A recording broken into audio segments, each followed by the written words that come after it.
से तो आप सभी ने अर्तुगरुल गाजी ड्रामा तो देखा ही होगा।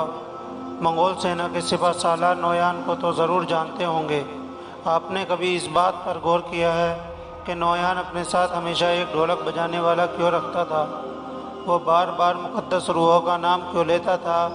और कौन था टेंगरी जिसको नोयान और मंगोल अपना खुदा मानते थे? 4वीं सदी के आसपास सेंट्रल एशिया में मंगोलिया में अजीब धर्म पनपा।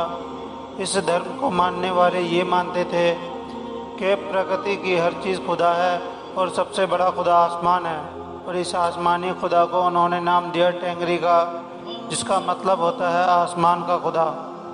जैसे जैसे मंगोलों ने दूसरे इलाकों पर हमला करके अपनी हुकूमत कायम की, उसी के साथ साथ ये धर्म फैलता गया। यहाँ तक कि एशिया के कई देशों में मंगोलिया, अफ़गानिस्तान, चीन और यहाँ तक कि तुर्की में भी टेंगरी धर्म फैलता गया। तुर्की के लोग मुसलमान होने से पहले इसी धर्म को मानते थे। टेंगरी धर्म में अजीबोगरीब रिवाज और मान्यता हैं। इस धर्म की मान्यताओं के हिसाब से सबसे बड़ा खुदा टेंगरी है, और टेंगरी के अलावा भी कई छोटे छोटे खुदा भी हैं। दोस्तों, आपने अर्तुगरुल गाजी में नोयान को ये कहते हुए सुना होगा कि मुक़द्दस रूहें हमारे साथ हैं। ये मुक़द्दस रूहें कौन होती हैं? दरअसल जो मंगोलों के बड़े बड़े बादशाह हुआ करते थे, जब वो मर जाते थे तो मंगोलों का मानना था कि ये लोग अब खुदा बन गए हैं। ये लोग इनके मुक़द्दस रूहें कहकर इनकी इबादत किया करते थे। मंगोलों के बड़े बड़े बादशाह ख़ुद को टेंगरी का बेटा यानी खुदा का बेटा कहा करते थे। यहाँ तक कि चंगेज़ खान किसी पहाड़ी पर जाकर टेंगरी खुदा से मिलकर आया था, ऐसा मंगोलों का मानना था। और मंगोल मानते थे इसी वजह से चंगेज़ खान ने इतनी सारी जंगें जीती।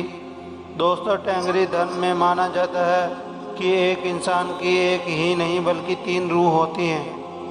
ये मानते हैं कि इंसान के मरने के बाद उसकी एक रूह आसमान में चली जाती है, दूसरी रूह ज़मीन के अंदर चली जाती है, और तीसरी रूह इसी दुनिया में अपनी औलादों में से किसी रूप में जन्म लेती है। दोस्तों, आपको बता दें कि टेंगरी धर्म में 3 दुनिया का कॉन्सेप्ट है।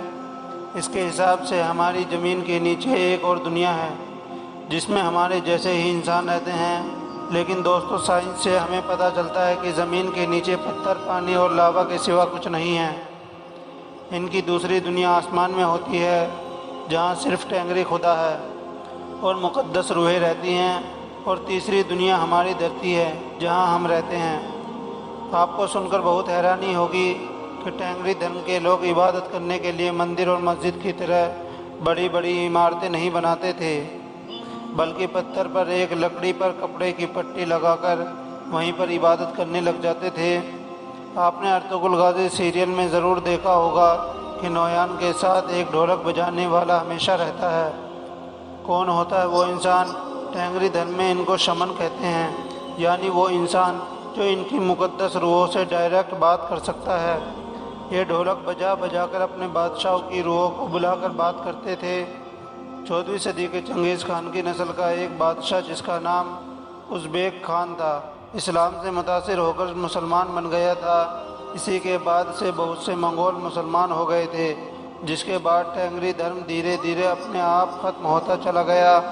आज उज़्बेकिस्तान, अफ़गानिस्तान, मंगोलिया और साइबेरिया में टेंगरी धर्म को मानने वाले कुछ ही लोग बचे हैं। दोस्तों, इस वीडियो को हम यहीं ख़त्म करते हैं। वीडियो पसंद आए तो लाइक, शेयर और हमारे चैनल को सब्सक्राइब करना ना भूलिएगा। फिर मिलते हैं एक नई वीडियो के साथ। तब तक के लिए खुदा हाफिज़।